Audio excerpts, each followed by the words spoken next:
21번째 시간 예레미야 31장을 보는 시간 되겠습니다. 예레미야 31장 1절로부터 주가 말하노라 바로 그때 내가 이스라엘 족 모든 족속들이 하나님이 되고 그들은 나의 백성이 되리라. 주가 이같이 말하노라 칼에서 살아남은 백성이 광야에서 은혜를 얻었나니 곧 내가 이스라엘로 안식을 얻게 하려고 간 때니라. 주께서 옛적에 내게 나타나시려 말씀하셨느니라. 내가 영원한 사랑으로 너를 사랑하였으므로 내가 자애로 다가섰노라. 오 처녀 이스라엘아 내가 다시 너를 세우리니 네가 서게 되리라. 내가 다시 네 작은 북으로 단장하여 즐거워하는 사람들이 춤추는 대로 나올 것이라. 너는 사마리아의 산지에 포도나무를 심을 것이며 심는 자들이 심고 평범한 것으로 그 열매들을 먹으리라.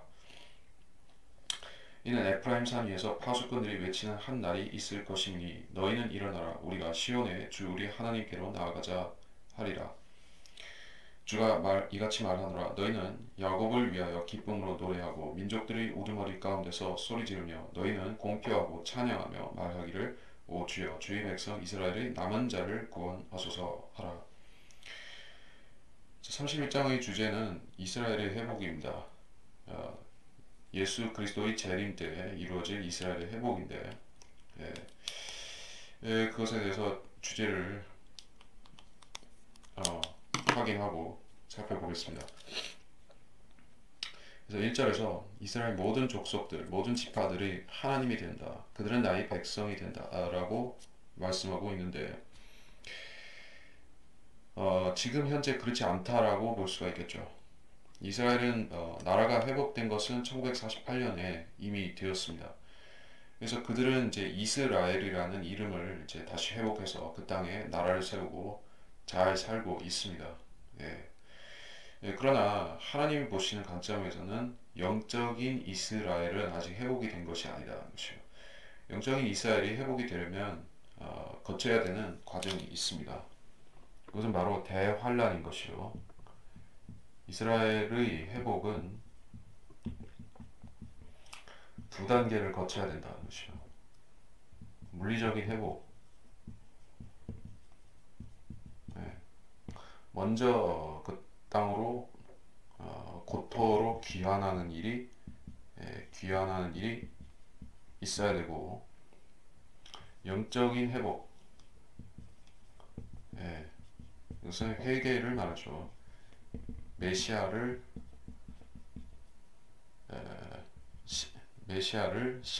믿는다. 그것이 2단계인 것입니다. 자, 그들이 실제로 이루어져야 될 이스라엘 회복 가운데서 지금 물리적 회복의 1단계가 이루어졌죠. 물리적 회복도 2단계가 있는 것이요. 교회 시대의 물리적 회복이 있고 1948년도 이래 현재까지 이루어지고 있는 부분, 그리고 환란 시대의 끝에 이루어질 물리적 회복, 그것은 이제 아마겟돈 전쟁과 상관이 있죠. 자, 이런 과정이 있기 때문에 아직 이스라엘 회복은 한참 남아있다는 것이요. 여기서 말씀하시고 있는 31장에서 말씀하시는 회복은 끝인 것입니다. 영적 회복까지 포함해서 재림 때를 이야기하고 있는 것입니다. 2절에서 칼에서 살아남은 백성이 광야에서 은혜를 얻었다. 이거는 과거 버전으로 얘기한다면은 이스라엘이 바벨론과 아시리아의 침공에서 살아남은 자들이 있었다. 그런 의미가 될 수 있겠지만은 예언적으로 해석한다면은 이것은 대환란 때 광야로 도피할 이스라엘 사람들이 있을 것인데 그 유대인들이 하나님께서 그들의 씨를 보존하셔서 결국 죽지 않고 천년왕국에 들어가는 것을 얘기를 하고 있는 것입니다. 이에 관해서는 또 호세아서 2장 14절을 볼 수 있습니다. 호세아 2장 14절에 그러므로 보라 내가 그녀를 깨어 광야로 데려가서 그녀에게 위로하며 말하리라 이런 말씀이 있습니다. 광야로 데려간다고 하는 것은 계시록 12장에 나오는 이스라엘이 여인으로 묘사된 그 이스라엘이 광야로 가서 한 때와 두 때와 반 때 1260일 그 후 3년 반이죠. 그 기간 동안 하나님께서 보존하시는 것을 이야기를 하는 것입니다. 그래서 광야에서 은혜를 얻었습니다. 근데 이것은 그 광야에서 그들이 일시적으로 생명을 보존하는 그 은혜를 말하는 것입니다. 천년왕국 때 받을 은혜는 또 별도로 있죠. 내가 이스라엘로 안식을 얻게 하려고 간 때니라. 이스라엘로 안식을 얻게 하려고. 자, 안식이라는 말이 궁극적으로 가리키는 것은 안식의 천년이죠. 안식의 천년. 인류 역사 7천년 중에서 이제 6천년이 이제 마지막 천년 왕국인데, 그 천년 왕국은 하나님께서 피조물을 쉬게 하시고 하나님도 쉬시는 그런 기간인 것입니다. 그래서 광야로 간 이스라엘은 결국 천년 왕국의 안식으로 들어가게 될 것을 여기서 말씀하고 있는 것이죠. 그들은 안식으로 들어가기 위해서 모아진 것입니다. 또 주님께서는 그들을 안식으로 이끄시기 위해서 지상 재림을 하시는 것입니다. 3절 주께서 옛적에 내게 나타나시어 말씀하셨다. 내가 영원한 사랑으로 사랑하고 내가 자애로 다가섰느니라. 옛적에 언제? 이스라엘이 이제 민족으로서 재탄생했던 시점, 즉 모세가 십계명을 받고 또는 그 유월절 출애굽을 하고 그 시점에서 하나님께서 이스라엘 앞에 그들 민족의 하나님으로 나타나셔서 말씀하셨다는 것이요. 영원한 사랑으로 너를 사랑하였으므로. 자, 이스라엘과 맺어진 그 율법은 그 지키거나 지키지 않거나 하는 그 조건부에 따라서 심판이 있을 수가 있습니다. 또 그 땅에서 쫓겨날 수도 있는 그러한 가변적인 것입니다. 그러나 그 뒤에 또는 모세도 포함해서 그 뒤에 많은 선지자들을 통해서 약속하신 것은 이스라엘이 범죄하여 일시적인 버림을 당할 수는 있을지언정 이스라엘이 일시적 버리움은 있을지언정 영원한 유기 버리는 것은 없다 하는 것이요. 우리가 이것을 믿는 사람과 믿지 않는 사람이 신학이 갈라지죠. 기독교 안에서 이것을 영원히 버려졌다 이렇게 믿는 사람들은 이제 언약 신학을 믿는다 또는 이제 무천년주의자 이렇게 불리는 것입니다. 그들은 성경의 이 수많은 천년왕국과 재림과 이스라엘의 영적 물적 회복과 이런 예언들에 대해서 그들은 그것은 유대인의 환상이다 이렇게 치부를 하고 그들은 사실로 예언으로 믿지를 않습니다.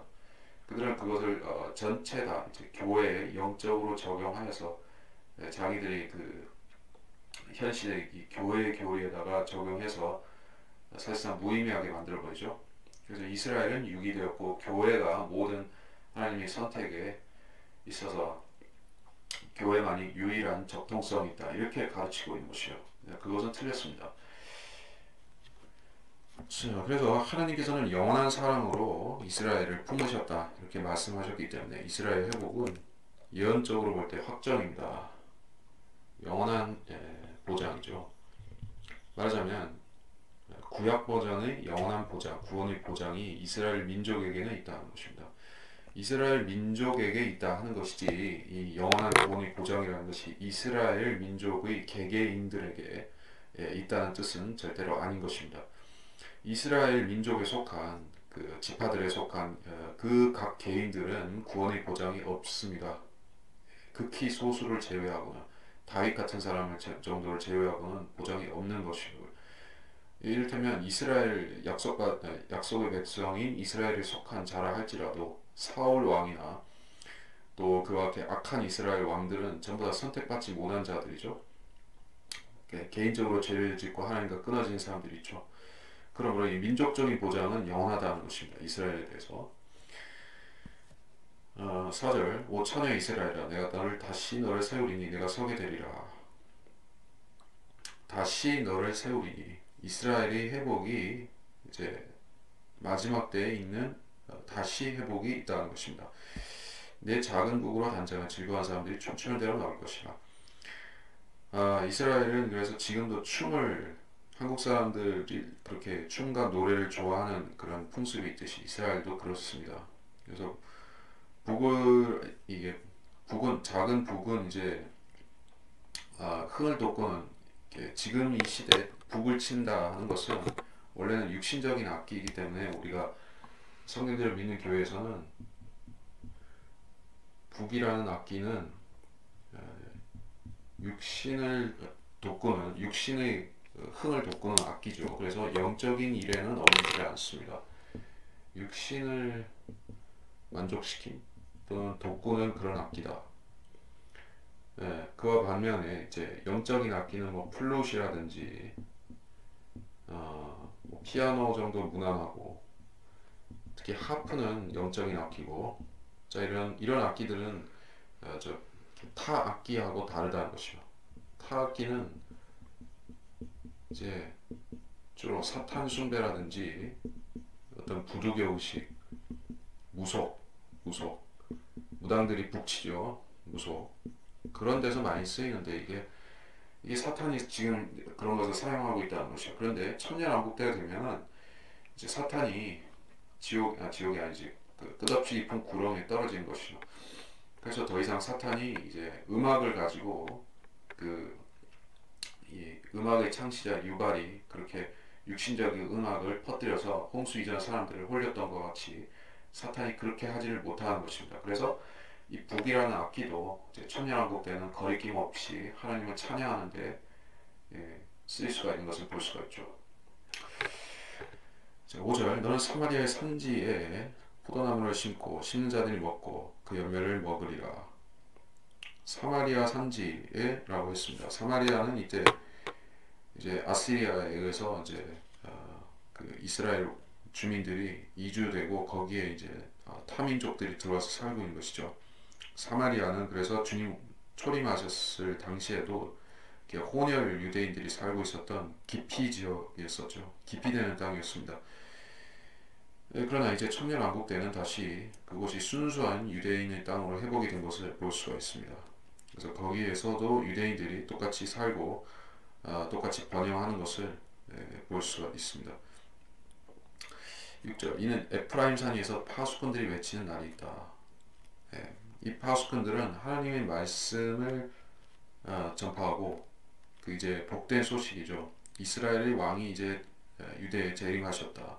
이것을 선포하면서 유대인들에게 또 이방인들에게 외치는 이런 사람들이 있다는 것이요. 그때는 이제 전령들이 있어서 그 얘기를 외치는데 우리 시대에는 이제 복음을 외치는 사람들이 이 파수꾼들에 해당하는 사람들이죠. 우리 시대의 파수꾼들은 라디오로 또 인터넷으로 또 교회 강단에서 메시지로 우리 예수 그리스도의 오심에 대해서 다시 오심에 대해서 또 그분의 죽으심과 부활하심에 대해서 우리가 선포하는 파수꾼들이죠. 그래서 이 사람들은 우리 교회로 와서 이렇게 예배에 참석하라 이런 선포를 하는 것이 아니라 시온에로 와서 시온에서 하나님이 계시는 그 성전에 와서 하나님을 직접 뵙고 경배 드리자 이 얘기를 하고 있는 것입니다. 지금 시온에 무엇이 있습니까? 시온에는 이슬람의 사원이 있죠. 하나님의 성전은 이제 벽 하나만 이제 남아 있습니다. 그 통곡의 벽이라고 불리는 그거 하나만 있지 성전은 흔적도 없습니다. 그러니까 이게 현재에 있어서는 가망성이 희박해 보이는 것처럼 느껴집니다. 그러나 이것은 주님께서 재림하실 때 반드시 이루어질 예언이고 그때는 주님께서 친히 예루살렘 성전에 인자로 앉아 계시고 또 사람들은 그분을 만나고 경배하기 위해서 그 앞으로 올 것입니다. 7절 주가 이같이 말하노라 야곱을 위하여 기쁨으로 노래하고 민족들이 우두머리라서 가운데서 소리질러라 주의 백성 이스라엘의 남은 자를 구원하소서. 자, 남은 자라고 했습니다.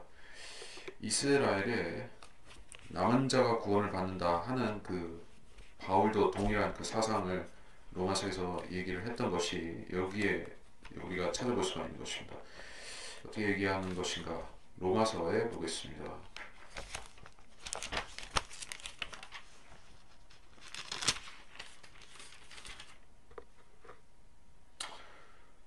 남은 자. 아,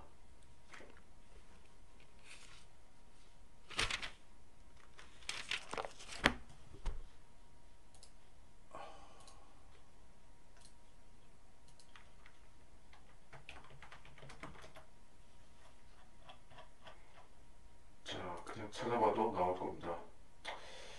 로마서 9장 27절이네요. 또한 이사야가 이스라엘에 관해 부르짖기를 이스라엘 자손의 수가 바다의 모래가 될지라도 남은 자만 구원을 받으리라. 남은 자. 여기서 이스라엘 자손의 수가 바다의 모래가 될지라도 이것은 지금 그 교회 시대 쭉 포함해서 지금까지를 얘기를 하는 것이죠. 지금 이스라엘 자손은 다시 번성하고 수가 늘어나고 있습니다. 2천만이 넘는다고 하죠. 바다의 모래 같은지 그 정도는 모르겠지만은 과거보다는 늘어났으니까 그렇다고 볼 수 있겠죠.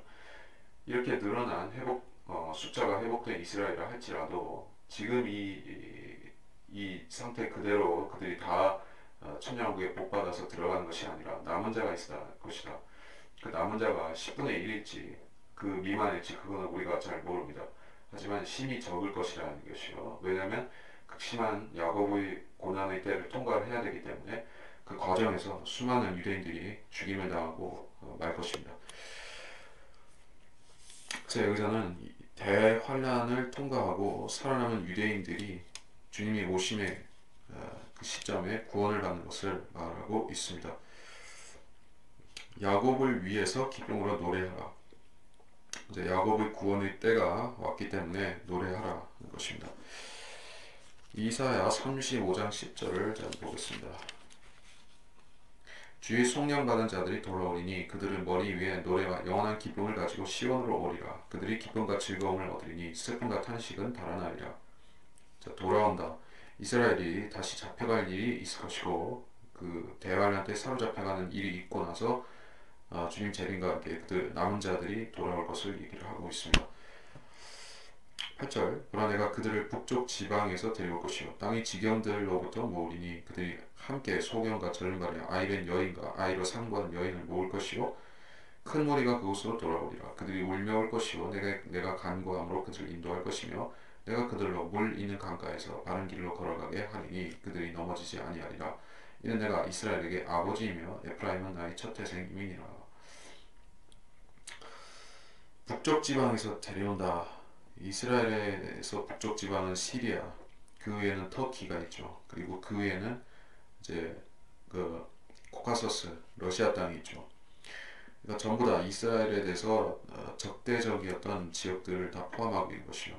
결국에 그 지역들이 에스겔 38장에 보게 되면 이스라엘을 침공하는 지역에도 속하죠. 그래서 이스라엘은 대환란 때 동서남북으로 흩어지지만은 북쪽으로도 사로잡혀간 것입니다. 북쪽에 사로잡혀간 자들은 그 땅으로 돌아오게 될 것입니다. 그래서 이 북쪽 지방에 대해서 좀 보자면은 이사야서 43장 6절을 보겠습니다.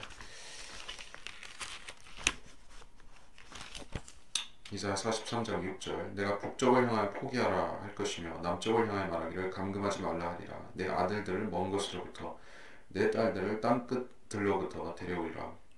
북쪽을 향하여 말하기를 러시아나 터키나 시리아나 이런 곳을 향하여 주님께서 포기하라고 할 것이다.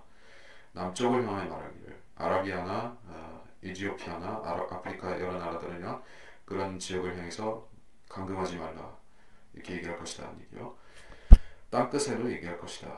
아시아로 갔든 유럽으로 갔든 어디로 갔든 다 불러 모으실 것이다. 얘기요. 그들과 함께 소경 절름발이 아이벤 여인 아이로 상고하는 여인. 자 이게 잘 보면은 이렇죠. 전쟁이 일어나면은 어떻게 됩니까? 장정들은 싸움터에 징집이 돼서 또는 노무자로 끌려가든지 해가지고 신체 건강한 남자들은 다 끌려가죠. 그리고 심한 경우에는 여자들도 이제 지치닥거리나 심지어는 일제시대 때는 이제 태평양 전쟁으로 인해서 위안부로 끌려가는 일까지 있었죠.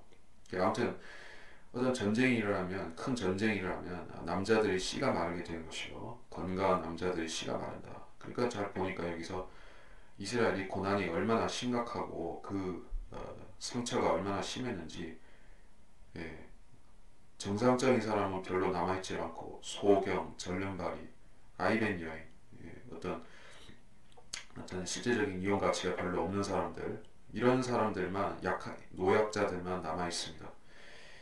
이게 대환란 끝에 이스라엘의 아주 비참하게 된 모습을 얘기를 하고 있는 것이요. 하나님께서는 그런 자들을 회복시키기 위해서 이스라엘로 다시 데려오신다는 얘기죠.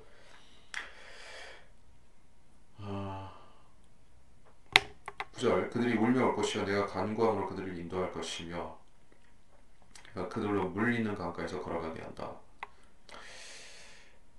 이스라엘에게 내가 아버지이며 에프라임은 나의 첫 태생이니라. 이스라엘에게 하나님은 민족적으로 아버지시다는 얘기요.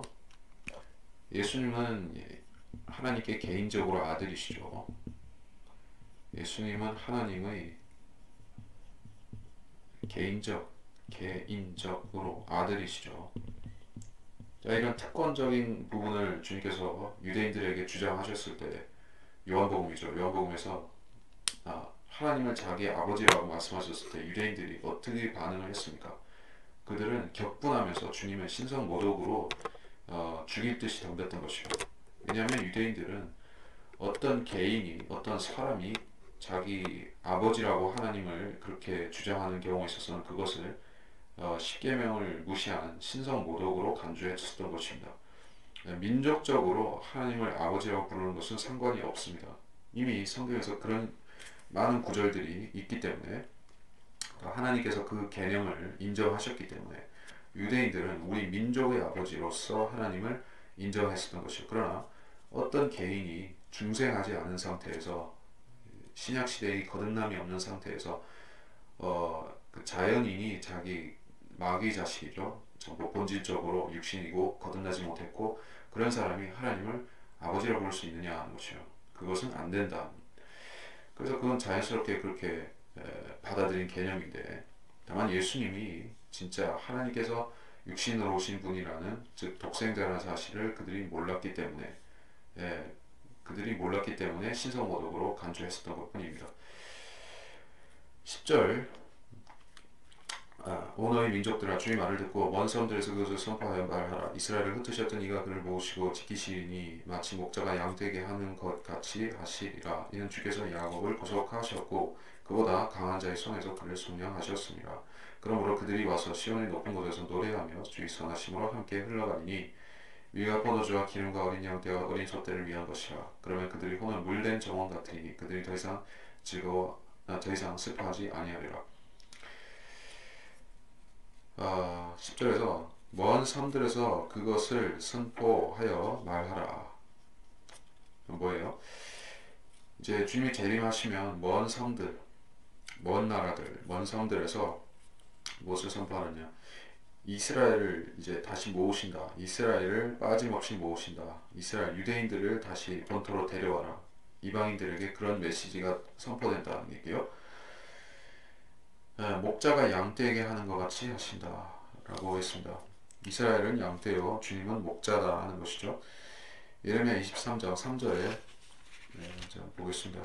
예레미야 23장 3절 또 내가 그들을 몰아낸 모든 나라에서 내 양떼의 남은 자를 모아서 그들이 양우리로 다시 데려오니 그들이 다산하고 번성하리라. 이스라엘은 하나님의 양떼라고 불린다. 교회는 물론 그들도 하나님의 양들이죠. 그러나 그 양떼는 이 양떼하고는 틀린 양떼죠. 구성원이 틀리죠. 소속이 틀리고 그들의 그 구원을 받은 방식도 다르죠. 그들의 민족 구성이 한쪽은 순수 유대인들이고 다른 한쪽은 이방인들이죠. 이방인과 유대인이 합친 무리들이죠. 교회는 이 양떼와 틀립니다. 자, 그래서 그 계시록에서 대환란 끝에 큰 지진이 일어나는 것을 볼 수가 있는데 그때 모든 섬들이 사라진다 이런 언급이 있었습니다. 잠깐 그 부분을 찾아볼까 합니다.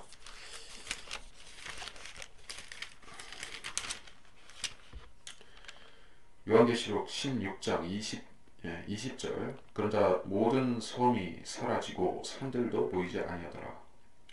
모든 섬이 사라지고 언제 대환란 끝 무렵에 이런 큰 지진이 일어난다는 것을 얘기하고 있습니다. 아마도 재림 직전이나 이럴 때 있을 지진을 얘기를 하고 있습니다. 모든 섬이 사라졌어요. 호주, 뉴질랜드, 영국 또는 일본 또는 뭐 아메리카 대륙도 하나의 섬으로 간주한다면 그것도 무너지고 가라앉고 그럴 수가 있겠다. 대충 그런 뜻이겠죠? 그런데 여기서는 이제 먼 섬들에서 선포하라고 했어요. 섬들이 다시 등장합니다. 이게 모순인가요? 모순은 아닙니다. 천년왕국은 이제 주님께서 오셔서 상황을 바로잡는 것이요, 땅을 회복시키는 역사가 있는 것입니다. 그래서 일시 사라졌다가 다시 등장하는 것으로 생각하면 됩니다. 천년왕국 때는 섬들이 없는 것이 아닙니다. 섬들이 있습니다. 제가 이거를 강조하는 이유는 제가 과거에 누가 얘기를 하는데 천년왕국 때 섬이 다 없어진대요. 과거에 어떤 지질학자가 판게아 이론이라고, 그 원시 대륙은 하나로 뭉쳐져 있었다. 그 아시아 대륙하고 아프리카 유럽 대륙하고 아메리카 대륙 쪽하고 톱니가 맞물리듯이 딱 맞아 들어가게 돼 있기 때문에 그것이 과거에 붙어 있었다. 사실 그거는 틀린 얘기는 아닐 것입니다. 아마 노아의 홍수 이전과 이후는 그런 부분에서 이제 대륙이 굉장히 구조가 바뀌었을 것이요. 그러나 지금 형성된 이 아시아, 아프리카, 유럽, 또 이제 미주 이런 형태의 그 세상 구분은 계속 갈 것 같습니다. 왜냐? 이스라엘이라는 나라가 이미 이제 하나님께서 천년왕국 때 그 형태 그대로 회복시키기 때문에 다른 나라들도 이대로 가야 된다고 보는 게 맞습니다. 섬들도 여기 다시 있다고 했으니까 없어지는 건 아닙니다. 자, 그리고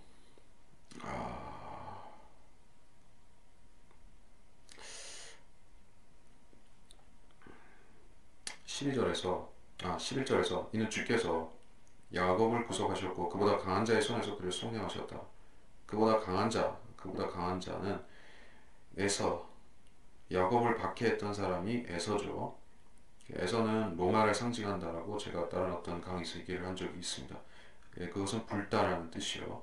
그리고 로마는 또 바빌론과 연결이 됩니다. 바빌론은 적그리스도와 연결되죠. 그래서 여기서 강한 자라고 하는 것은 결국 적그리스도를 얘기한다.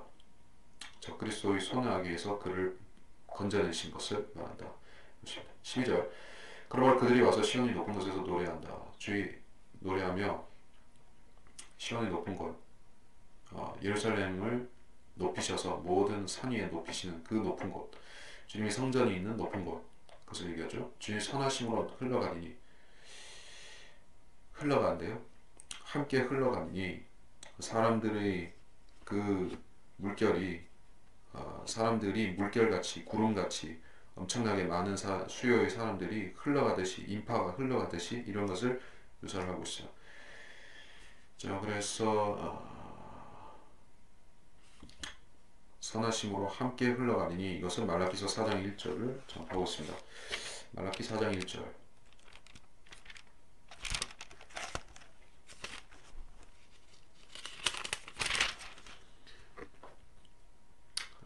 보라 이는 화덕같이 탈 그날이 오기 때문이니 교만한 자와 악을 행하는 자는 정녕 다 그루터기가 되리라. 오는 그 날이 그들을 태우리니 뿌리나 가지도 그들에게 남기지 아니하리라. 만군의 주가 말하노라. 자, 말라기서 4장 1절. 근데 사실 이게 왜 관주로, 저는 러크만 주석 성경인데 관주가 왜 여기로 연결이 되는지는 제가 이유를 모르겠네요. 4장 1절은 이제 아마겟돈 전쟁, 그 심판, 최후의 심판, 그 환란 끝에 있을 그 전쟁과 심판을 얘기를 하는 것인데 그게 주의 날이죠. 그게 이 부분하고 무슨 관련이 되는 것이냐? 여기서는 노래하고 찬양하고 이런 좋은 부분을 얘기하는 것인데 좀 다른데, 흘러간다. 잘 모르겠습니다. 관주가 좀 이상한데요. 그래서 밀과 포도주 기름과 어린 양떼와 소떼를 위한 것이라. 이스라엘이 재산이 다시 증식되고 솔로몬 시대와 같이 이스라엘이 부강하고 번영하게 된 것을 얘기를 하고 있다 볼 수가 있겠죠. 그들의 혼은 물된 정원 같으니 물된 정원 같다. 물된 정원이 어떻게 생겼습니까? 이사야서 58장 58장 11절을 보겠습니다. 잠깐 보겠습니다. 58장 11절 이사야 58장 11절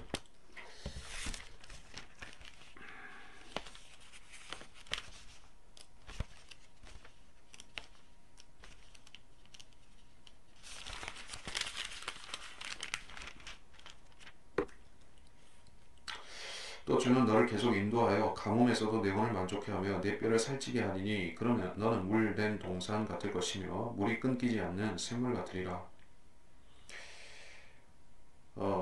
여기서는 이제 개인적인 구원에 대해서 말씀하시면서 물된 동산을 얘기를 하셨습니다. 결국에 주님께서 사마리아 여인에게 말씀하셨던 생명수가 솟아나는 샘이 되리라 하신 그 말씀이 있었죠.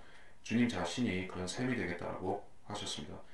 그래서 사람이 성령을 받는 것을 그런 생명수의 샘이 생긴다 이런 식으로 말씀을 하시는 경우인 것이요. 그래서 여기서 물된 정원 같으리니 혼이 그렇다라고 얘기를 했죠. 그러니까 물된 정원이 실제 물된 정원이라는 게 아니라 사람 속에 이제 성령이 계셔서 내주하셔서 그렇게 풍성하고 메마르지 않고 그 사람을 단장해주고 만족시켜주고 그런 것을 얘기를 하고 있습니다. 또한 제가 연결 짓고 싶은 관주가 있다면은 그것은 시편 1편에서 찾을 것인데 시편 1편 3절에 그는 강가에 심겨진 나무 같아서 계절을 따라 열매를 맺으며 그의 잎사귀도 마르지 아니하리니 이는 그가 무엇을 하든지 번성하리로다. 그래서 인간을 구원받은 성도를 강가에 심겨진 나무라 이렇게 얘기를 했습니다. 하여간에 인간은 물 없이는 살 수가 없죠. 하나님께서 그렇게 만들어 놓으셨죠.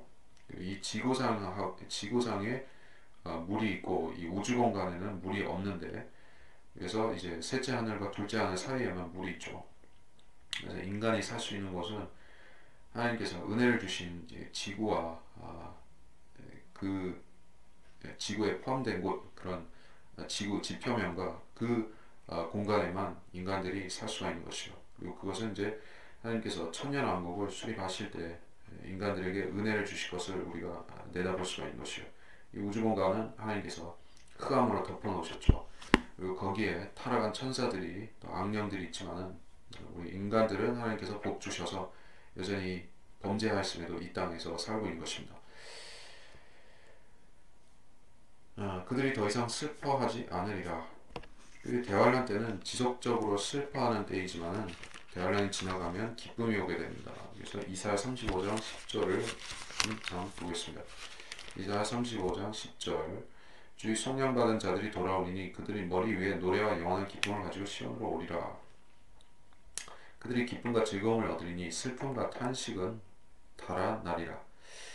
슬픔과 탄식, 지금도 슬픔과 탄식이 있고 그들이 성전을 회복하지 못했기 때문에 슬픔과 탄식이 있고 아직 유대인들이 다 돌아오지 못했기 때문에 이 산에 슬픔과 탄식이 있고 자기들이 왕 메시아를 아직 못 알아보고 고통받으면서 슬픔과 탄식이 있고 자 대환란 때 그들이 이방인들에게 죽임을 당하고 쫓겨다니면서 슬픔과 탄식이 있고 그런 모든 것들을 주님께서 회복시키고 갚아주신 것을 얘기를 하고 있습니다.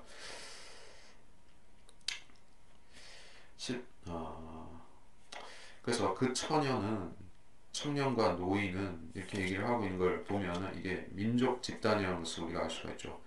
이 사람들은 14만 4천이나 그런 어떤 상징적이거나 혹은 14만 4천 같은 특정 어떤 동정 같은 사람들이 아닙니다.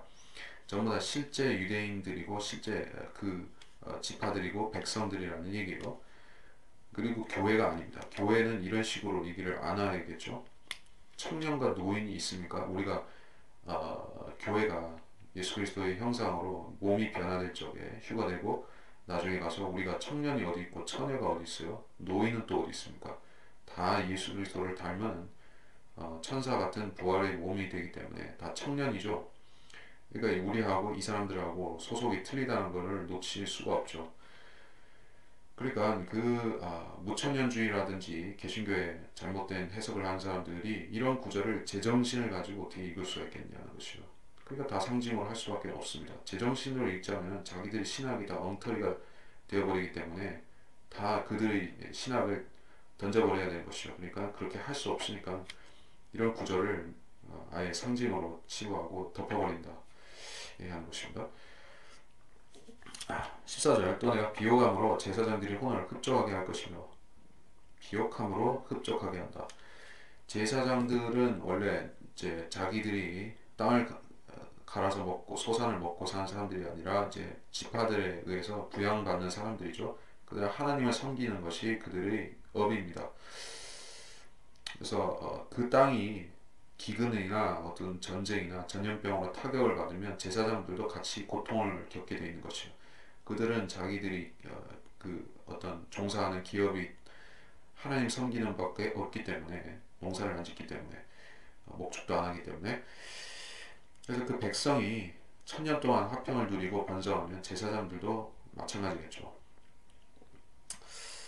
15절 주가 이같이 말하노라 라마에서 하는 음성이 들렸으니 애곡과 몹시 우는 소리라 라헬이 그녀의 자녀들을 위하여 울면서 그녀의 자녀로 인하여 위로받기를 거부했으니 이는 그들이 없음이더라. 주가 이같이 말하노라 내 목소리로 우는 것을 그만하고 내 눈에서 눈물을 흘리는 것을 그만하라. 이는 내 입이 보상을 받을 것이요 그들이 원수의 땅에서 다시 올 것이기 때문이라. 주가 말하노라 너희 끝에는 소망이 있나니 내 자녀들이 그들 자신의 경계로 다시 오리라는 것이라. 자, 이 부분에 대해서 제가 그 14만 4천 얘기를 할 때 몇몇 특강이나 혹은 글이나 카페에 썼던 글이나 이런 것들을 통해서 미국의 로버트 브레이커라는 그런 인터넷 강의를 하는 목사의 그런 강의 내용을 참조해서 얘기를 좀 했었죠. 그게 사실 이게 완벽한 이론은 아니고 14만 4천은 어느 정도는 우리한테는 미스테리로 남겨져 있는 그런 것들 그런 부분이 있다는 것을 인정할 수밖에 없는 것이에요. 그들이 정확히 누구다라는 것을 우리가 어떻게 알겠습니까? 모르죠. 그러니까 그들이 누구라고 확정할 수가 없기 때문에 결국에 이것을 가지고 입증하려고 해도 믿거나 말거나 수준밖에는 안 됩니다. 그러니까 제가 지금 얘기는 그 관련해서 설명은 여기서 할 필요가 없을 것 같습니다. 그냥 일반적인 얘기를 하겠습니다. 그래서 이것은 초림 때는 그 우리가 알고 있는 베들레헴 영아 학살 사건, 바로 그 유명한 사건을 예언하고 있는 부분이다. 이중 적용이 된다는 것이요. 그래서 첫 번째 적용은 마태복음 2장 16절로 18절의 그 상황을 얘기를 하고 있는 것이고, 재림 때도 똑같은 비슷한 일이 있을 것이다. 어떻게 비슷한 일인가 하는 것에 대해서는 스가랴 14장 1절로 2절을 보겠습니다. 스가랴 14장 1절로 2절.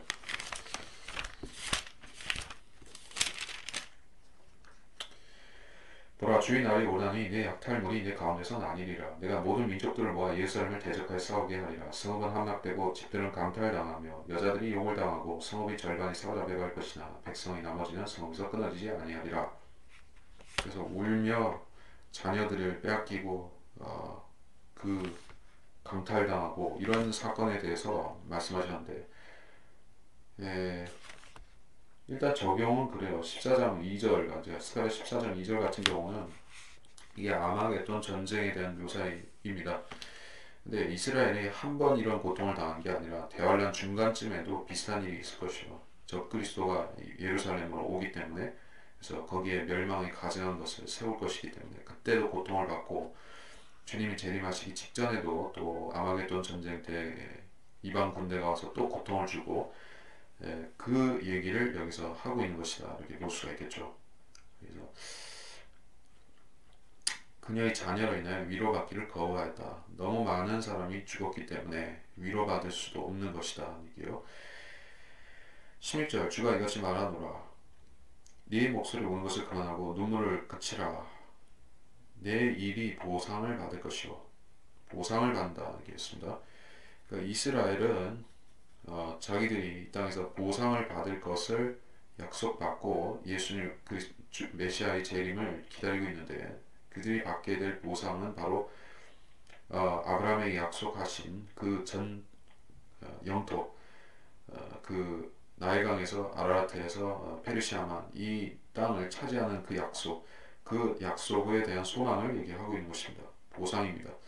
원수의 땅에서 다시 올 것이다. 그들이 원수의 땅에서 다시 오는 것이 15절의 그 자녀들, 초림 때 죽은 그 갓난아기들, 그 아이들이 원수의 땅에서 다시 온다라고 해석한다면은 이게 조금 아기가 안 맞는 것 같죠?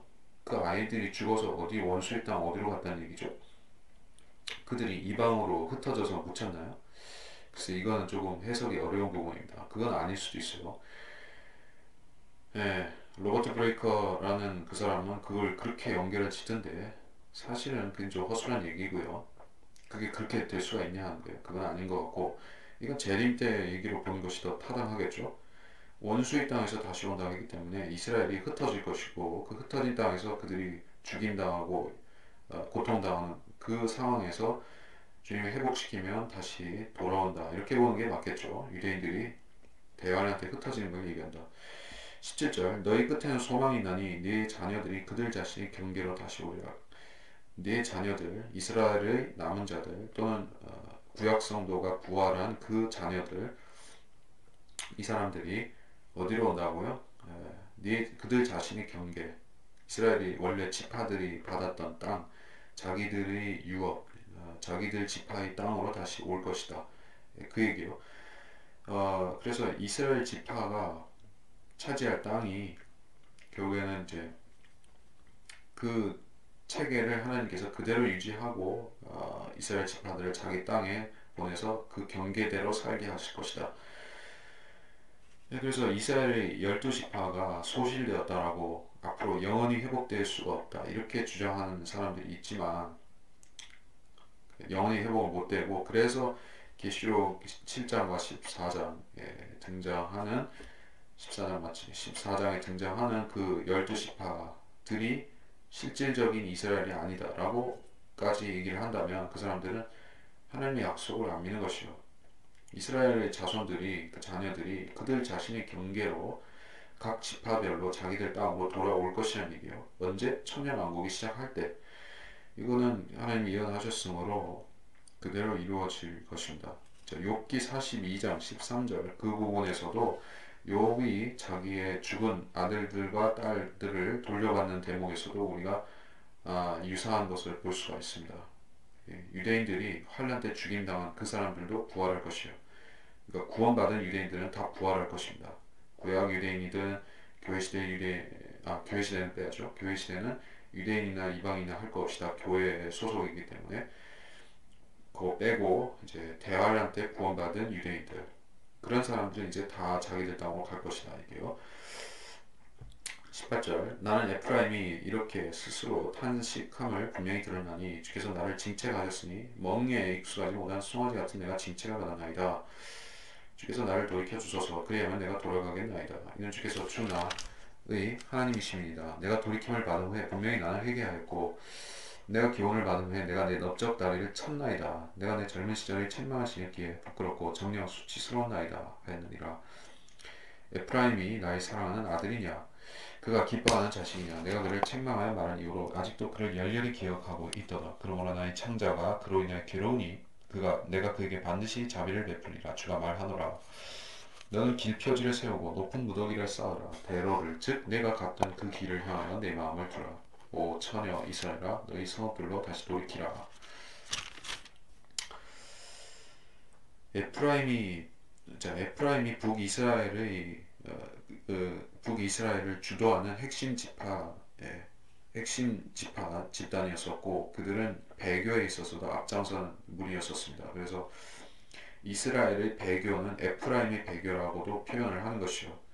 그래서 이 에프라임이라는 자들이 에프라임 지파의 사람들이 너무나 실족을 많이 시켰기 때문에 하나님이 그들에게 진노하셔서 심지어는 이제 에프라임은 대환란 때 얼굴도 못 내밀고 이름 자체가 거명이 안 됩니다. 14만 4천에 이제 그렇게 되버린 것이요. 그런데 이제 하나님께서는 에프라임을 다시 회복시키겠다 이런 약속을 여기 하고 계신 것이요. 천년왕국 때죠. 그래서 이제 교회 시대의 에프라임 또는 대환란 때의 에프라임은 이렇게 탄식하고 있습니다. 자기들의 과거를 잘못을 이렇게 계속해서 뉘우치고 있는 것이요. 네. 주께서 나를 진책하셨으니 내가 진책을 받았나이다. 사람이 환난을 당하거나 고난을 당하거나 슬픔을 당하거나 여러 가지 어려움을 겪는 것은 결국 하나님께 범죄했기 때문이라는 것을 깨닫고 자기 상황 논리에 기대는 것이 아니라 내가 재수가 없었다라든지 내가 뭔가 시기가 안 맞았다라든지 하필이면 뭐 그렇게 됐다든지 이런 핑계를 거두고 내가 하나님께 범죄했기 때문에 내가 고난을 겪나이다 이렇게 자백하는 것이 이게 회개의 기초적인 자세다는 것이요. 그러니까 어떤 회개든지 간에 죄를 자백하는 것은 그렇습니다. 상황 논리를 들이대면 안 됩니다. 네, 자기 합리화가 끼어들면 그것은 회개의 결격 사유가 되어버린 것이요. 회개를 한다는 것은 순수하게 자기 잘못을 하나님 앞에 그냥 내어놓고 내가 잘못했습니다. 내가 너무나 잘못했습니다. 제가 실수 아니지 제 잘못이 하나님을 노하게 했습니다. 이렇게 말하는 것이요. 징책을 받았나이다. 그리고 내가 지금 어려움을 겪고 있는 것은 내가 범죄해서 하나님께서 나를 징책하시기 때문입니다. 라고 고백하는 것이 이게 올바른 회개의 자세라는 것이요. 주께서 나를 돌이켜 주소서. 이제 회복될 수 있도록 주님께서 이끌어 주소서 하는 것이요. 그리하면 내가 돌아가겠나이다. 그러니까 이스라엘의 회복도 자기가 원한다고 해서 원하는 때에 원하는 방식으로 이루어지는 것이 아니다는 것이요. 비록 유대인들이 지금 회개한다 할지라도 지금 메시아를 안 받아들인 것에 대해서 일부 유대인들이 즉 메시아닉 주 같은 사람들이 지금 회개하고 예수님을 그 사람들은 믿는다 할지라도 아직은 때가 아니다는 것이요. 이스라엘 지파들 전체가 특히 에프라임 같은 완고한 사람들이 마음이 굳어진 사람들이 그 마음이 풀어지고 회개하는 그 순간이 와야지 이제 하나님께서는 이스라엘 민족 전체를 영적으로 회복시켜 주시는 것이다. 그래서 돌이켜 주셔서 돌아가겠나이다. 이거를 이방인들의 구원에 적용하면 크게 낭패를 볼 수가 있는 것이에요. 회개는 기본적으로는 하나님께서 승인하신 회개가 있고 거부하시는 경우에는 회개 성립이 안 되죠. 성립 불가. 그래서 아까 얘기했지만은 하나님께서 어떤 회개를 거부하신다고 할 때 그것은 이제 진정성이 없다. 진정성이 없고 가식적이고 형식적이고 바리새인들의 회개가 그랬었듯이 그들이 베옷을 입고 죄를 뿌리고 회개하는 척 했을지라도 그들의 마음속에는 회개하겠다는 자세가 없었습니다. 그들은 여전히 자기 의의를 가득 쌓아놓고서 사람들 앞에서 우리가 열렬한 종교인인 것처럼 보이기 위해서 사람들이 존경을 사기 위해서 사람들로부터 참 거룩하다라는 그런 칭찬을 듣기 위해서 그들은 가식적으로 회개를 했다는 것이요. 그런 회개를 하나님께서 거부하셨고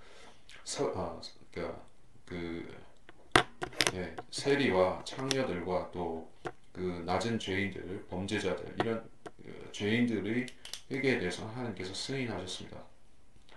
그 사람들의 회개는 형식이 아니라 내실에 맞춰져 있었죠. 내실이라는 것은 그러니까 인간 대 인간의 회개가 아닙니다. 인간 대 인간이 아니라 내가 누구한테 잘못해서 이런 얘기를 하는 것이 아니라 하나님께 내가 죄를 지었습니다.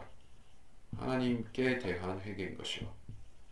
모든 죄는 하나님께 짓는 것입니다. 내가 누구한테 사기를 쳤다, 거짓말을 했다, 누구를 모함했다 이런 죄를 지었다 할지라도 그 사람한테 죄를 지은 것은 표면적인 것이고 영적으로 볼 때는 내가 하나님께 직접적으로 죄를 지은 것입니다. 그래서 회개의 주소, 회개의 방향, 회개의 올바른 좌표를 설정한다는 것은 결국 내가 누구한테 잘못하고 뭘 어떻게 하고 간에 그것은 전체 다 내가 하나님께 직접 지은 죄다 이렇게 인식을 하고 하나님께 토로하고 하나님께 용서받고자 하는 것이요. 그렇게 해야지 회개가 제대로 성립이 된다는 게요. 그래서 한 가지 더 얘기하면 돌이켜 주소서 내가 돌아가겠나이다. 나는 회개할 수가 없어요. 나는 예수 믿을 수가 없어요. 왜냐하면 하나님께서 나를 안 돌이켜 주시니까 못해요. 내 안에 먼저 성령이 들어와서 성령이 역사해가지고 내가 회개할 수 있게 마음을 녹여주셔야 될 거예요. 이렇게 가르치는 사람들이 소위 말해 칼빈주의, 무조건적 은혜를 가르치는 사람들이 그렇게 합니다. 그 사람들은 회개보다도 성령을 먼저 받아야 된다라고 주장을 하는 것이요. 무슨 성령이 무조건적 은혜를 퍼부어주는 역사를 해야지 사람의 마음이 바뀌어져 가지고 성령이 역사해 가지고 그때서야 회개할 수 있다는 거예요. 그러니까 그 사람들은 회개를 하지를 않고 성령을 달라고 계속 그렇게 하는 것이요. 이 성령 가지고 장난 제일 많이 치는 사람들이 누구입니까? 은사주의자들이죠. 조용기와 이런 은사주의자들이 성령을 받게 해준다는 명분으로 해서 사람들을 모아서 이 가짜 성령 놀이를 하고 있죠. 그래서 거기서 성령 받았다, 성령 불 받았다 하는 사람들이 이제는 자기들이 성령을 받았으니까는 이제 하나님 믿을 수 있다는 것이요. 예, 그러면서 회개를 합니다. 회개를 해요. 성령을 받았으니까는 나 성령의 힘으로 회개를 한다. 그러면서 진짜 회개를 하는 게 아니라 이상한 짓들을 하죠. 울랄랄라를 한다든지 뭐 예언을 한다든지 무슨 뭐 아무튼 하나님이 시키시지 않은 별짓거리들을 하는 것이요. 이게 사람이 그 본질이 아니라 그러한 형식에 치중하다 보면 무슨 방언을 한다든지 그런 쓰잘데없는 어떤 가식이나 형식에 치중하다 보면은 결국 해야 되는 회개를 빠뜨리게 되는 것이요. 그 내가 언제 회개했지? 내가 무슨 회개를 했지? 이렇게 알성한 상태에서 그래도 난 성령을 받았잖아. 그리고 심지어 나는 사도들의 표적까지도 이렇게 나는 받았잖아. 그럼 내가 없는 게 뭐가 있어? 나 이미 구원받은 사람이야 라고 스스로 자기 착각을 불어넣은 채로 지옥의 자식이 되어서 사는 그러한 은사주의자들이 참으로 많죠. 그렇게 된 사람들은 구원받기가 너무나 어렵습니다. 왜냐면 자기가 이미 구원받았다고 생각하기 때문에. 그래서 이게 칼빈주의 은혜, 무조건적 선택에다가 맞추면 안 됩니다. 이거는 유대인들이 대환란 끝에 회복되는 그 돌이켜 주소서라는 것이지 우리 시대에 개인적으로 구원받을 때 이렇게 성령 주소서 그럼 회개하겠나이다 이렇게 하는 게 아닙니다. 19절 내가 돌이킴을 받은 후에 분명히 내가 회개하였고 내가 교훈을 받은 후에 내가 넓적다리를 쳤다. 자, 마찬가지입니다. 돌이킴을 받은 후에 그러니까 성령 받고 나서 회개해야 된다. 그게 아니에요. 그게 아니에요. 이 돌이킴을 받은 후에라는 것은 이제 이스라엘이 민족적으로 돌이킨 것이요. 내가 교훈을 받은 후에 넓적다리를 쳤나이다. 자, 그 사람이 과거에 너무나 내가 미혹되어서 살았다 하는 것을 뼈저리게 느낄 때면은 가슴을 치면서 한탄을 하는 것이죠. 내가 왜 그렇게 어리석었던 것인가? 내가 왜 수많은 세월을 낭비하면서 거짓 목사, 거짓 교회, 거짓 교리에 푹 빠져서 그러한 되지도 않는 일에 내 물질과 시간과 노력을 바치면서 그렇게 살았었던 것인가? 내가 왜 진리의 말씀, 바를 하나님의 말씀이 내 코앞에 있는 것을 모르고 이 한글 킹제임스 성경을 외면한 채로 내가 쓸데없는 종교행위와 은사주의와 칼빈주의와 그딴 것을 내가 쫓아다녔던 것인가? 왜 주일 성수와 새벽 기도만 하면 내가 최고인 줄 알고 살았던 것인가? 왜 진리를 모르고 살았나? 이게 우리가 제대로 믿었을 적에 그때 이렇게 자기 한탄을 하는 것이죠. 이렇게 해본 사람들은 자기 과거를 확실히 분리하고 자기 과거와 분리하고 성별해서 사는 사람이 되는 것이죠. 이전이 너무나 역겹고 내 이전이 너무나 형편없었기 때문에 이제 과거로 안 돌아가겠다 하는 결단이 되는 것이죠. 내 젊은 시절의 책망을 지녔기에 자, 이스라엘이 배교했던 북왕국 시대의 그 배교했던 그 잘못들에 대한 책망 그것을 아직도 기억하고 부끄럽게 여기고 수치스럽게 여긴다 하는 것이죠. 시간이 얼마나 많이 지났습니까? 무려 2600년 이상 2600에서 700년 정도의 시간이 흘렀습니다. 북이스라엘은 더 일찍 잡혀갔으니까 거의 2700년 가까이. 그래서 이제 세월이 지나면 죄가 희석이 되는 것입니까? 절대 그렇지 않다는 것을 우리가 알아야 됩니다. 하나님께서는 사람의 죄를 그냥 잊어버리시는 법은 없습니다. 시간 많이 지났다, 1000년 지났다고 해서 잊어버리는 것은 아니에요. 제가 그와 관련된 제가 기억나는 관주를 한번 제시를 하겠습니다. 잠깐.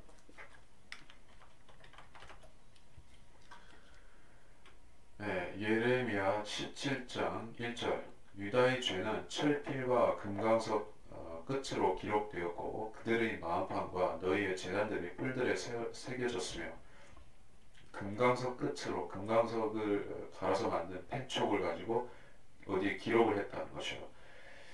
하나님께서는 이제 하늘에 기록된 책들을 갖고 계시다. 요한계시록 20장에 보면 큰 백보자 심판 때 책들이 등장하죠. 거기에 비로소 우리는 용서를 받았기 때문에 그리스도인들은 거기에 우리가 책들 가지고 조사받는 게 아니지만은 기타 모든 사람들, 다른 시대에 구원받은 사람들, 또 다른 시대에 지옥 간 사람들, 이 시대에 지옥 간 사람들, 이러한 사람들 전체는 행위에 대해서 조사받아야 되는 거예요. 그래서 그들의 죄들과 그들의 잘못들에 대해서 금강석 끝으로 철필로 다 기록이 되어 있습니다. 잠깐, 제가 어디를 말하고 있습니다. 내 젊은 시절의 책망을 지녔기에 내가 이걸 얘기하다가 거기로 갔죠. 네. 그래서 하나님께서는 죄를 잊어버리지 않으신다. 2000년이 지나든 3000년이 지나든 죄는 그대로 있다. 우리가 죄를 지워버릴 수 있는 유일한 방책은 주님의 십자가에서 우리 죄를 도말하고 우리 죄를 제거하는 방법밖에는 없습니다. 그렇게 해야지 우리 죄가 사라지지. 이거는 다른 방법이 없습니다. 그러니까 지옥에 간 죄인들도 마찬가지인 것이죠. 그들이 지옥에서 1000년쯤 산다고 해서 죄가 속죄가 되는 것이 아닙니다. 그 죄가 경감되는 것도 아닙니다. 형기가 줄어드는 것도 아닙니다. 지옥은 또 지옥 이후에 있을 불못은 영원히 지속되는 것이요. 지옥이 영원하지 않다라고 말하는 사람들은 하나님께서 불의하시다고 말하는 것과 같이 가증스러운 자들인 것이요. 여호와의 증인들과 안식교와 그런 자들은 하나님을 거짓말시키는 것입니다. 왜냐하면 하나님이 죄를 잊어버리지 않고 심판하신다고 했는데 그거를 잊어버린다고 하면 하나님이 죄를 지으신다는 거예요. 20절. 에프라임이 나의 사랑하는 아들이냐, 그가 기뻐하는 자식이냐. 그렇다는 얘기죠. 지금은 아니지만 다시 그렇게 하겠다. 그를 책망하여 말한 이후로 그를 기억하고 있도다. 나의 창자가 그로 인해 괴롭다. 하나님이 자기를 1인칭으로 그렇게 얘기를 하고 계신 것이요. 나의 창자가 괴로우니. 하나님께서는 나의 창자라고 했어요. 하나님이 음식물을 섭취하시나요? 하나님이 창자가 있어요? 이게 무슨 얘기입니까? 이건 뭐 난해한 얘기입니까? 사실 전혀 난해할 얘기가 아닙니다. 아니, 하나님은 창자가 없으시죠, 물론. 근데 삼위일체에서 예수 그리스도는 육신에 오신 하나님이잖아요. 예수님은 창자 있으시죠? 예수님 부활하신 후에 음식 드셨죠? 예수님 창자 있으시죠? 그러니까 여러분이 이 삼위일체를 인정을 안 하면은, 예수님이 하나님이라는 사실 인정 안 하면은 성부 하나님이 창자가 있는 걸로 만들어야 돼요. 그러니까는 여호와의 증인들은 참 딱한 사람들입니다. 그들은 예수님을 하나님으로 믿지를 못하기 때문에 성부 하나님이 창자가 있다고 읽어야 될 것이요. 아니면 이게 상징적인 표현이라고 주장을 하겠죠. 물론 이것이 아주 고통스럽다 이런 뜻으로 일종의 상징처럼 쓰인 걸로 해석을 할 여지도 조금 보이기는 합니다. 하지만 이게 어떤 고통을 상징적으로 말했다라고 보는 것보다는 실질적으로 보는 것이 더 맞겠기에 제가 얘기를 했다는 것이요. 제가 그러고 21절. 너는 길표지를 세우고 높은 무더기를 쌓아라. 대로를 즉 내가 갔던 그 길을 향하여 내 마음을 두라. 5000의 이스라엘아 너희 성읍들로 돌이키라. 길표지를 세우라. 돌아올 이스라엘의 남은 자들을 위해서 이제 표시를 세우라. 표지판을 세우라 라고 했습니다. 자, 실제적인 얘기예요. 높은 무더기를 쌓으라. 멀리서도 보고 찾을 수 있도록 어떤 그 봉화대 같은 것을 세워서 이제 멀리서 오는 자들을 방향을 인도하라는 것이요. 대로를 네가 갔던 그 길을 향해 내 마음을 두라. 하나님께서 대로를 마련하시겠다고 했기 때문에 동방에서 오는 아시리아에서 이제 이집트로 해서 서로 연결되는 대로가 있게 되리라. 그 어디 나오죠? 그 대로는 결국 이스라엘 자손들을 본토로 데려오기 위해서 주님께서 재림하시고 나서 세우시는 대로인 것이요. 그게 그대로 나중에 계속 존속하면서 천년왕국 때에 모든 세상 나라들이 이스라엘로 통하는 대로로 남아있을 것이요. 대로, 하이웨이죠. 고속도로와 같이. 그러니까 지금은 모든 길이, 모든 하이웨이가 어디로 통합니까? 로마로 통한다. 모든 길은 로마로 통한다. 그렇게 돼 있지만은 천년왕국 때는 거기에 로마가 빠지고 예루살렘이 들어가겠죠. 자, 22절부터 오너 타락한 딸아 언제까지 방황하겠느냐 이는 주가 땅에 새로운 것을 창조하였음이니 여자가 남자를 두르리라. 만군의 주 이스라엘의 하나님이 이같이 말하노라. 내가 그 잡혀간 자들을 다시 데려올 때 그들이 유다의 땅과 그 성읍들에서 이 말을 사용하리니 오 정의의 처소여 거룩한 산이여 주께서 너에게 복 주시기를 원하노라 하리라. 농부들과 양떼들과 함께 나가는 자들이 유다와 거기에 모든 성읍들이 함께 거하리라. 이는 내가 피곤한 혼을 흡족해 하였으며 모든 슬픈 혼을 다시 채워주었음이라. 이때 내가 잠이 깨었더니 보라 내 잠이 내게 달았더라. 22절은 여자가 남자를 두르리라. 주님의 성육신 태어나시는 것을 여기에 동정녀 탄생을 얘기를 하고 있습니다. 여자가 남자를 두르리라. 이게 누가복음 1장 15절인데 마리아가 예수님을 낳은 것은 요셉을 통해서 낳은 게 아니다는 얘기예요. 그리고 다른 예언적인 의미도 될 수가 있습니다. 이사야 66장 7절에서 9절과 관계되어서 이스라엘의 회복 장면인데 이사야 66장 7, 9절을 좀 보겠습니다.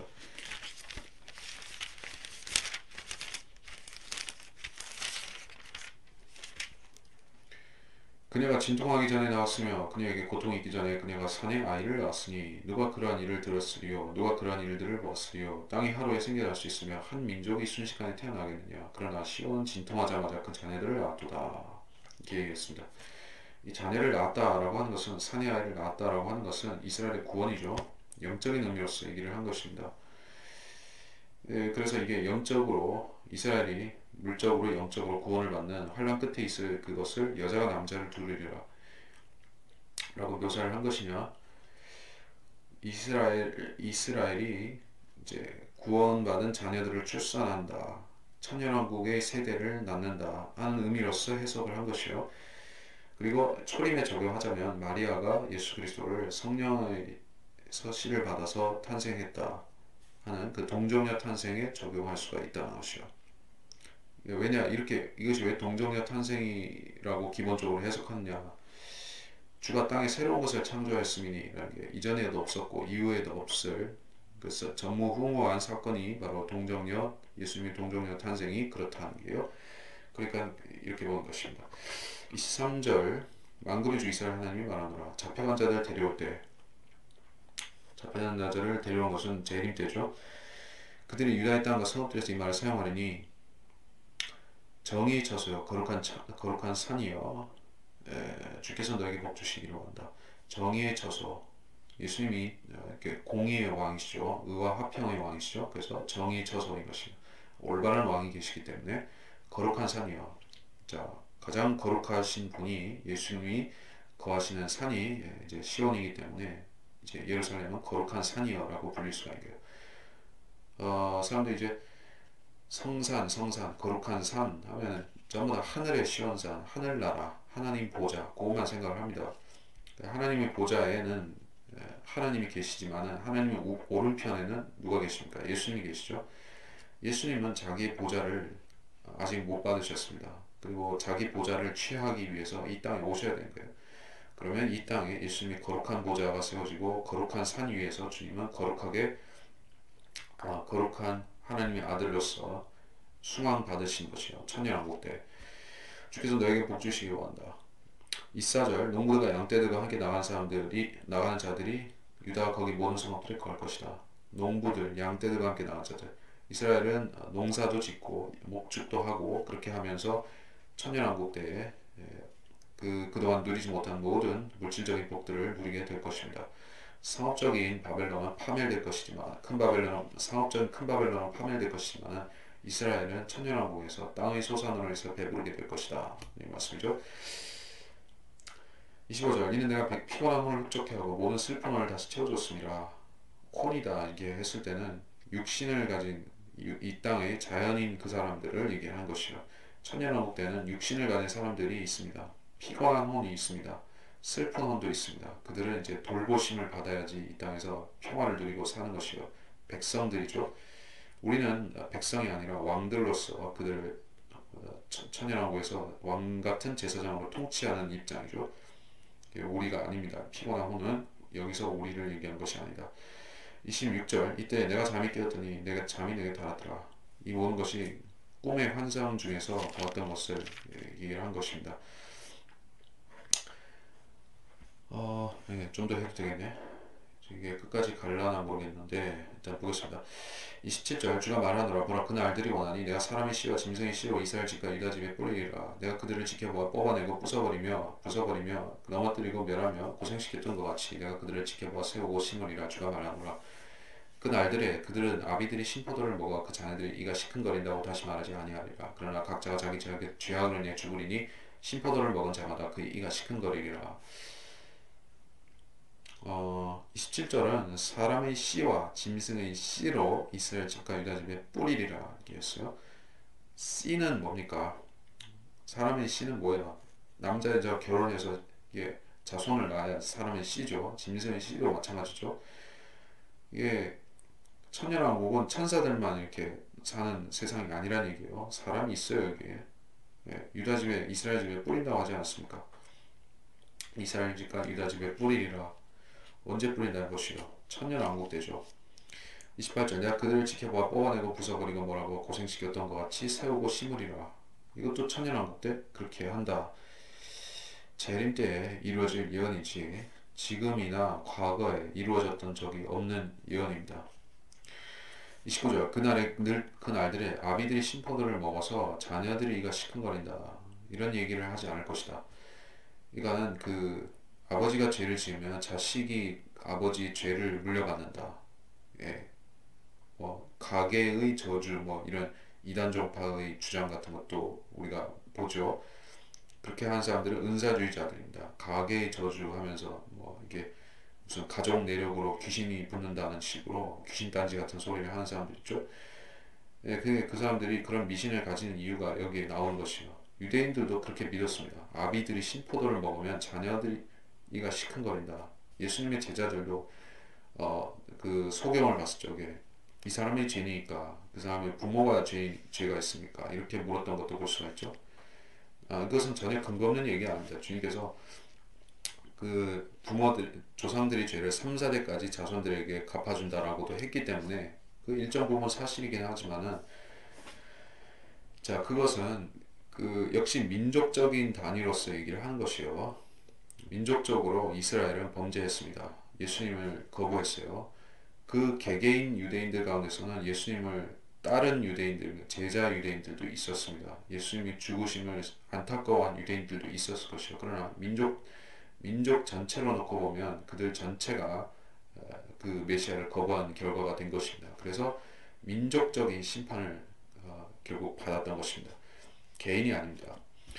근데 이 사람들은 아비들이 이렇게 하면 자녀들이 이런다는 식으로 어떤 사람에게 대해서 그걸 손가락질하면서 저 사람은 조상이 죄를 지었기 때문에 저 사람은 저주받았어. 이렇게 어떤 특정 경우에 있어서 적용한다면은 하나님께서 그거를 인정하시냐 안 인정하시느냐, 인정 안 하신다라는 게요. 개인적으로는 하나님께서 그렇게 처리하시는 건 아닙니다. 왜냐? 하나님은 공의로우신 하나님이신데 아버지가 죄 지은 거를 어떤 자기 똑같은 죄를 짓지도 않았고 심지어 착한 자기 자손한테, 그 착한 자손한테 죄를 물어야 되겠습니까? 그거는 아니라는 얘기예요. 각자가 자기 죄악으로 인해 죽으리니 신포도를 먹은 자마다 그 이가 시큰거리리라. 그러니까 가계의 저주 어쩌고 저쩌고 하는 사람들이, 그런 은사주의자들이 떠벌리면은 이 구절을 보여주면 됩니다. 야, 하나님께서 자녀의 이가 시큰거리지 않는다고 하는데 왜 너희는 가게의 저주를 주장하느냐? 헛소리 하지 마라. 이렇게 할 수가 있습니다. 31절 주가 말하노라 보라 그 날들이 오면 내가 이스라엘 집과 유다 집과 더불어 새 언약을 맺으리니 주가 말하노라 내가 이집트 땅에서 손으로 그들을 인도하였던 날에 그들의 조상들과 맺은 언약에 따른 것이 아니니 비록 내가 그들에게 남편이었지만 그들이 나의 언약을 파괴하였도다. 주가 말하노라 그러나 이것이 내가 이스라엘 집과 더불어 맺은 언약이 되리니 그 날들 이후로 나는 내 법을 그들 속에 두며 그들 마음속에 기록하여 나는 그들의 하나님이 되고 그들은 나의 백성이 되리라. 그러면 그들은 각기 자기 이웃과 각기 자기 형제에게 말하기를 주를 알라 더 이상 가르치지 아니하리니 이는 그들 모두가 즉 그들 가운데 작은 자로부터 큰 자에 이르기까지 나를 알게 될 것이며 알게 될 것이기 때문이요 내가 그들의 죄악을 용서할 것이며 그들의 죄를 더 이상 기억하지 아니할 것임이라 주가 말하노라. 자, 이 구절이 참 중요한 내용이 나왔습니다. 그러니까 히브리서를 보면서 이 내용을 우리가 상기하면 아주 좋은 것이요. 히브리서가 이 주제하고 잘 맞아 들어가는 신약 서신서입니다. 그것이 바로 이제 이스라엘이 하나님과 새 언약을 맺을 것, 그것을 모세의 옛날 언약하고 비교하면서 대조하면서 얘기를 하고 있기 때문에 우리가 이해를 할 수가 있습니다. 이스라엘은 대환란 때 다시 모세가 등장하면서 출애굽 상황으로 돌아갈 것입니다. 그리고 출애굽 이후에 시내산에서 하나님과 언약을 맺었던 것과 유사하게 재림하신 주님 앞에서 새 언약을 아마도 맺게 될 것입니다. 그래서 이게 31절에서 이스라엘 집과 유다 집과 더불어 새 언약을 맺는다라고 했죠. 그러니까 새 언약을 체결하는 단계에서는 이스라엘 집과 유다 집이 여전히 양분화되어 있는 상태라는 것을 알 수가 있죠. 즉 환란 끝의 상황이지 천년왕국 시작한 상황이 아닙니다. 그러니까 천년왕국이 시작하기 전에 무조건 하고 이 새 언약은 이스라엘에 체결돼야 됩니다. 32절 주가 말하노라 이집 땅에서 인도했던 날에 그들 조상과 맺은 언약 같은 것이 아니다. 왜냐하면 그때 당시에 맺었던 언약은 파악이 될 수가 있는 것이었고 실질적으로 또 파기가 되어버렸습니다. 하나님께서 이스라엘과 유다집과 이혼하신 것이에요. 그러니까 이 언약이 파기된 것이죠. 애초에 그것이 체결될 때 하나님께서는 그것이 조건부다. 이스라엘이 잘하면은 계속 유지되고 이스라엘이 범죄하면은 끊어질 수 있는 그러한 유동성 있는 것이다라는 것을 이미 그렇게 전제를 깔고 하신 것이에요. 근데 실제로 이스라엘이 그 하나님께서 하지 말라는 대로 했기 때문에 언약이 파괴가 된 것이요. 이스라엘은 하나님과 민족적으로 이혼하게 된 것입니다. 근데 이 혼인 언약을 다시 회복하고 이스라엘을 하나님의 아내로 재혼 맞아들여야 되는데 그것이 바로 새 언약이다 하는 것이요. 교회가 예수 그리스도와 혼인하게 되는 그 새 언약, 신약 그것은 이스라엘의 새 언약하고 틀리죠. 이스라엘의 새 언약은 한번 찢어졌다가 다시 재혼하는 재혼 언약이고 이 신약 교회가 예수님과 혼인하는 그 언약은 재혼이 아니죠. 우리는 예수님과 이혼했던 적이 없는데 그게 어떻게 이거하고 같겠습니까? 근데 이건 재혼이에요. 우리는 초혼입니다. 초혼이고 이스라엘은 재혼이니까 전혀 틀린 성질인 것이요. 근데 무식한 사람들이 칼빈주의자들이 가짜 목사들이 이것을 교회의 신약이라고 사기를 치는 것이에요. 우리가 언제 예수님하고 이혼했다가 다시 재혼하고 있습니까? 그러니까 칼빈주의자들은 아주 좀 뭐라 해야 될까? 하여튼 그렇습니다. 그 사람들은 사람이 영원전에 버림받았다고 그렇게 이단적인 교리를 가르쳐요. 영원전에 유기된 사람들이었다가 영원전에 또 회복이 됐다가 그런 헛소리를 합니다. 그러니까 사람이 어떻게 영원전에 구원을 받고 유기되었다가 다시 또 구원받고 그럴 수가 있습니까? 그러니까 있지도 않은 것을 얘기하는 것이요. 결국에 이스라엘의 새 언약을 교회에다 맞추려다 보니까는 우리가 이스라엘이 돼야 되고 우리가 과거에 구원을 잃어버렸다가 다시 찾는 사람이 돼야 되는 것이요. 혼란스럽죠. 그래서 33절 이것이 내가 이스라엘 집과 더불어 맺을 언약이다. 이 언약의 속성이 무엇이냐 하는 거예요. 이것은 개인적이고 개별적으로 적용이 되는 그들의 개개인을 성령을 주는 그런 언약이라는 것이요. 자, 모세의 언약 당시에 성령을 받는 사람들은 전체 이스라엘 민족이 아니었습니다. 소수였어요. 선지자들과 또 성령을 받은 사역자들은 따로 있었습니다.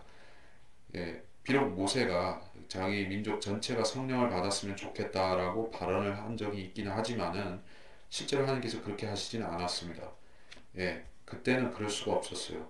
거듭남을 아직 주시지 않았기 때문에 그렇게 되지 않았습니다. 근데 이제 천년왕국에 들어가면서 민족적으로 이스라엘은 성령을 받고 어, 민족적으로 그 중생하게 되는 것이요. 그래서 이제 그 내 법을 그들 속에 두고 마음속에 기록해서 이렇게 되면 그들이 죄를 안 지을 수 있는 충분한 능력이 생기는 것이요. 이제 구약 시대에는 죄를 짓지 말라고 했지만 죄를 안 지을 수 있는 능력이 없었기 때문에 그들은 계속해서 범죄해야만 됐었던 것입니다. 근데 내 법을 그들 속에 두고 마음속에 기록하면 이것은 구약보다 훨씬 강력하게 죄를 억제하는 것이 되죠. 이스라엘이 회복이 되는 것은 영적인 부분에서 회복이 되는 것이 진짜다라고 제가 얘기를 하는 것이요. 물질적인 것을 회복되는 것은 작은 일입니다. 그건 큰 일도 아닙니다. 하나님께서는 얼마든지 하실 수가 있어요. 지금도 하나님이 원하시기만 하면 이스라엘을 회복시킬 수 있습니다. 근데 지금 그렇게 안 하시죠? 아담이 선악과를 따먹고 범죄했을 적에 하나님께서는 바로 생명과를 먹으라고 주시지 않았습니다. 하나님의 일에는 순서가 있고 체계가 있습니다.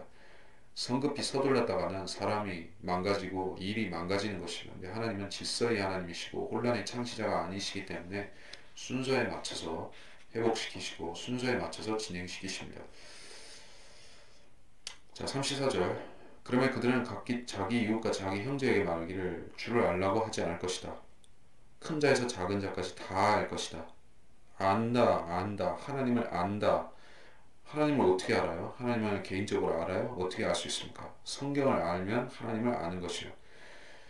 자, 우리는 어떻습니까? 우리가 하나님을 알기 위해서 해야 되는 일은 뭡니까? 1차적으로는 거듭나야 되죠. 그러면 성령이 우리 안에 내주하시니까 일종의 이심전심으로 우리가 하나님을 어느 정도는 알 수가 있습니다. 근데 하나님을 우리가 구체적으로 알기 위해서는 그냥 성령 받은 상태로 있는 것이 아니라 구원받은 상태로 있는 것이 아니라 성경을 공부를 해야 되죠. 성경을 묵상을 해야 되죠. 성경을 배워야지 우리가 하나님을 점점 알아나갈 수가 있습니다. 그래서 우리는 점진적으로 하나님을 알아나가는 것이지 어떤 은사주의자들이나 어떤 가짜 목사들이 말하듯이 내가 성령 받았더니 그날에 나는 성경이 내 머릿속에 확 다 들어왔습니다. 순간 깨달아졌습니다. 내가 성경의 모든 것을 비밀을 갑자기 알았습니다. 사기를 치는 것이라는 얘기예요. 지금은 노력 없이는 눈물과 땀이 또 노력이 없이는 성경을 못 깨닫습니다. 지금은 그런 시대예요. 배워야 됩니다. 어떤 사람들은 자기가 어떤 초자연적인 뭘 받아가지고 하나님이 계시를 줘가지고 성경을 그냥 후루룩 알았다고 주장하는 이런 사람들도 있습니다. 그런 사람들은 신학을 무시를 한 것이요. 신학교의 필요성도 무시를 합니다. 내가 기도만 하면 성경 그냥 다 깨달아지는데 신학교 뭐하러 가냐 이렇게 주장하는 사람들이 있습니다. 무식한 사람들이죠. 하나님께서는 지금 그렇게 안 하십니다. 하지만 천년왕국 때 이스라엘한테는 하나님께서 다르게 역사하신 것이죠. 이 시대 그리스도인들에게 하시는 것과는 다르게 그들의 마음속에 그냥 성령을 무슨 코드 입력하듯이 프로그램 입력하듯이 그냥 쫙 깔아버리신 것이요. 그러니까 컴퓨터에다가 윈도우 프로그램 깔아버리듯이 쫙 깔아버린 것이요. 그러면 한번 깔아버리면 똑같이 작동하죠.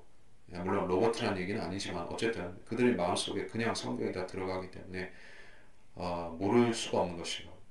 여러분 이렇게 되는 것이 참 좋을 것 같죠. 성경을 그냥 오토매틱으로 그냥 다 깨달아 버리면은 수고롭게 공부할 필요도 없지. 예, 없는 시간 쪼개서 성경 읽을 필요도 없지. 그냥 오토매틱인데 그냥 머릿속에서 성경이 줄줄줄 다 나오는데 뭐하러 성경 공부를 할 필요도 없고 참 좋겠지만은 아닙니다. 하나님께서는 결과만 중시하는 하나님이 아니시죠. 과정이 더 중요합니다. 우리가 하나님을 알기 위해서 애쓰고 노력하고 이 시대에 공부하고 이런 것들은 하나님 보시기에 귀한 일들입니다. 또 그렇게 하는 것을 하나님께서 기쁘게 받아주시고 보고 계신 것이요. 그런 것을 무시하는 사람들은 악한 사람들인 것이요. 심지 않은 것에서 거두시는 하나님 이런 식으로 하나님을 오인한 사람들은 성령 받으면 성경 다 깨달으리 뭐 이런 식으로 헛소리를 하지만은 이만희도 헛소리를 하고 교주들은 헛소리를 하고 문선명이도 헛소리를 하고 자기가 뭐 딱 하니까 깨달아가지고 환상을 보고 깨달았다 헛소리를 하지만은 노력 없이 결과 없습니다. 성경 공부는 피와 땀, 피는 아니지만 땀과 눈물과 노력입니다. 자 이제 시간이 다 돼버렸네요. 그리고 그래 이게 여기서 넘어가면서 더 하면 좋겠지만 35절로부터 40절까지 더 하면 좋겠지만은 시간이 오버타임이 될 것이라서 이번 시간 여기서 마치겠습니다. 근데 5분 정도 시간을 더 할애를 해서 마무리 설명을 뭐 하실 게 있을까 찾아보고 마무리식으로 얘기를 하고 마치겠습니다. 새 언약 얘기를 좀 더 하는 게 맞겠죠. 자 그렇게 해서 이 새 언약은 영어로 뭐라고 되어 있습니까? 뉴 카비넌트죠. 그리고 우리하고 피로 맺은 새 언약은 뉴 테스타먼트. 그렇습니다. 이 차이를 여러분이 인식을 하는 게 중요하다는 게요.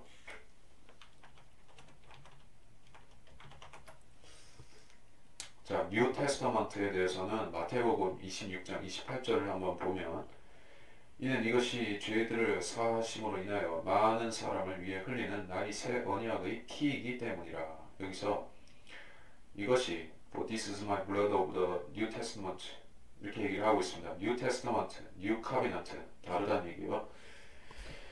예수님의 피로 체결된 것이 새 언약입니다. 새 언약, 테스타먼트. 네, 그 새 언약은 예수님의 피입니다.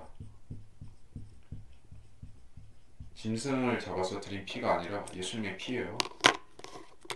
구약은 올드 테스타먼트, 올드 커비넌트라고는 안 하죠. 구약. 왜 올드 테스타먼트인가 하면 OT 왜 올드 테스타먼트라고 하지 올드 커비넌트라고 안 하냐면은 이게 시대 구분을 하는 거기 때문에 구약과 신약을 나누기 때문에 맞대응하는 개념으로서 뉴 테스타먼트, 올드 테스타먼트 그렇게 부르는 것이요. 그러나 디테일로 들어가면 구약에서 뭐 모세와 체결한 그 언약 같은 경우에는 커비넌트로 분류가 되죠. 구약 내에서는. 이것 조금 힘든 얘기가 될 수 있지만은 그래서 신약이 이 구약에서 올드 테스타먼트에서 뉴 테스타먼트로 지금 넘어온 상태에 있죠.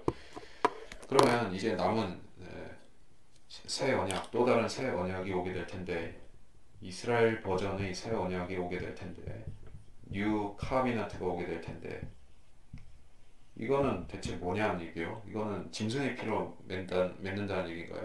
구약의 모세의 그 올드 테스트먼트와 마찬가지로 짐승 잡아서 드리고 맺는 언약인가요? 그거는 아니란 얘기예요.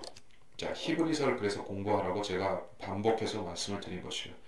거기에 뉴 카비넌트에 대해서 잘 나오고 있기 때문에 그것은 어린 양 예수 그리스도의 피로 체결되는 새 언약이 맞습니다. 단지 그것을 체결하는 시점이 틀리고 초림때가 아니라 재림때로 틀리고 체결하는 대상이 틀리다는 얘기예요. 뉴 테스타먼트는 교회와 체결하지만 뉴 카비넌트 새 언약은 이스라엘과 체결합니다. 시점은 이게 주님 부활이 아니라 십자가에서고 십자가에서 체결된 것이고 이스라엘과의 뉴 카비넌트는 이제 재림 때 체결되는 것입니다. 그런 차이점이 있어서 얘기를 한 것이요. 본질이 틀린 것은 없습니다. 이 새 언약이나 저 새 언약이나 전부 예수님의 피로 맺어지는 것은 똑같다는 얘기예요. 이거 혼동하면 큰일이죠. 이거 혼동하면은 이스라엘은 예수님의 피하고 상관없이 천년왕국에 들어간다고 생각할 여지가 있기 때문에 그게 아니에요. 이스라엘은 결국 예수를 믿고 구원을 받는 것이요. 민족적으로 그거를 빼먹으면 안 되는 것입니다. 또 어떤 칼빈주의자들이나 칼빈주의 침례교인들이나 폴 와시아나 이런 자들이 가르치는 것 같이 이 예레미야서의 이 새 언약이 우리의 새 언약이라고 주장하는 것은 그것은 이스라엘의 것을 침탈해서 교회에다가 빼앗는 행위가 되죠. 이스라엘의 회복을 부인하는 결과가 되게 되죠. 교회의 새 언약은 그 이방인이나 유대인이나 할 것 없이 되는 것이요. 그러나 이스라엘의 새 언약은 이스라엘에 한정되는 것입니다. 예. 그 차이점을 무시를 하고 영적 이스라엘이라느니 영적 유대인이라느니 그러한 주장을 하면서 교회를 갖다가 이 뉴카빈한테 끼워 맞추려고 하면 그 사람들은 그런 주장하는 사람들을 보면 즉 이 예레미야서 31장의 이 구절을 가지고 결국 이걸 교회다라고 주장하는 목사나 설교자나 선교사나 성경 교사나 그런 자들을 여러분이 보신다면 아, 저 사람들은 성경을 전혀 모르는 사람들이다. 저 사람들은 칼빈주의자이겠구나. 성경 모르는 무천년주의자이겠구나. 그것을 즉각적으로 캐치할 수 있어야 된다는 것이죠. 그들은 성경을 모르는 사람들이 100%입니다. 자, 해서 이번 시간을 여기서 마치도록 하겠습니다.